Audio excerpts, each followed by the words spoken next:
belo culto de domingo à noite na minha igreja, apareceram 3 rapazes para o culto. E quando eles chegaram, a chegada deles causou um alvoroço na nossa igreja. Eram os 3 homens mais bonitos da cidade. Nós estamos falando de uma cidade no interior de Rondônia.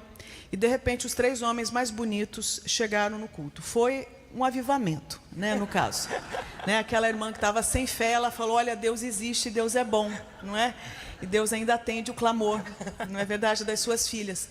E as irmãs estavam com muita fé. Os 3 eram conhecidos, inclusive, eles assumidamente viviam a vida gay, eles participavam nas festas, às vezes com transformismo, enfim. Eram artistas, e foram ao culto. E aconteceu a pregação. Eu não estava nesse dia, mas eu ouvi relatos. Os 3 se renderam a Cristo. Foi a coisa mais linda, a igreja abraçou e eles foram discipulados por um bom tempo. Lá pelas tantas, depois de um bom tempo, acho que pelo menos 1 ano, eles começaram a entrar em profundo sofrimento porque não entendiam o que estava acontecendo com eles. Porque eles tinham nascido de novo, eles queriam viver uma vida de santidade, conforme as Escrituras, mas eles não sabiam lidar com os desejos que estavam permeando o coração deles. Resultado, eles procuraram a igreja de novo pedindo socorro.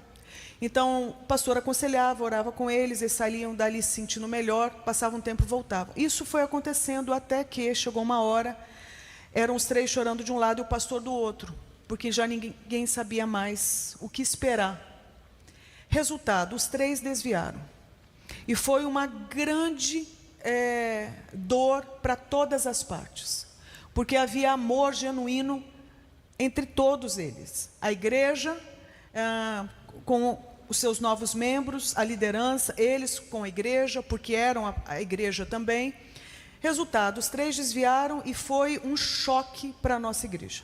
Nesse período, o meu melhor amigo, aliás, fiquei melhor amiga de um ex-cabeleireiro da minha mãe, que faleceu, fui visitar, ficamos grandes amigos, e ele começou a confidenciar a dor que ele tinha no coração por causa da questão da sexualidade. Resultado, depois de um bom tempo de amizade, eu tentando entender o que esse homem sofria, ele desapareceu.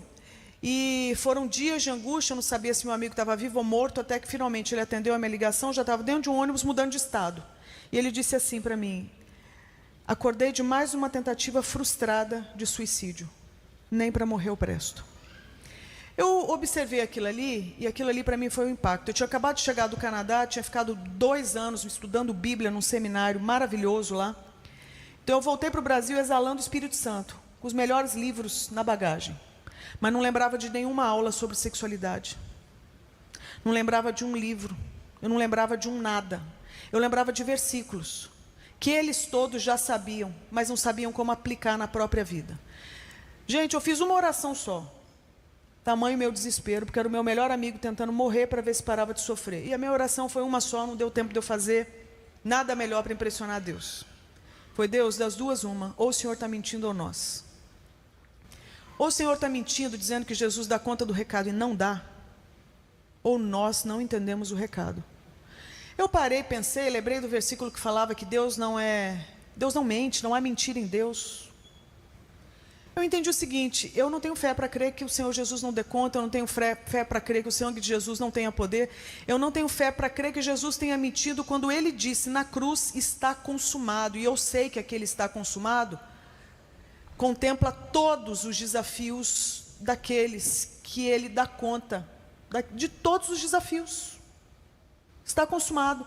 Então eu olhei e falei: eu não consigo crer que Jesus não tenha resposta para a sexualidade humana.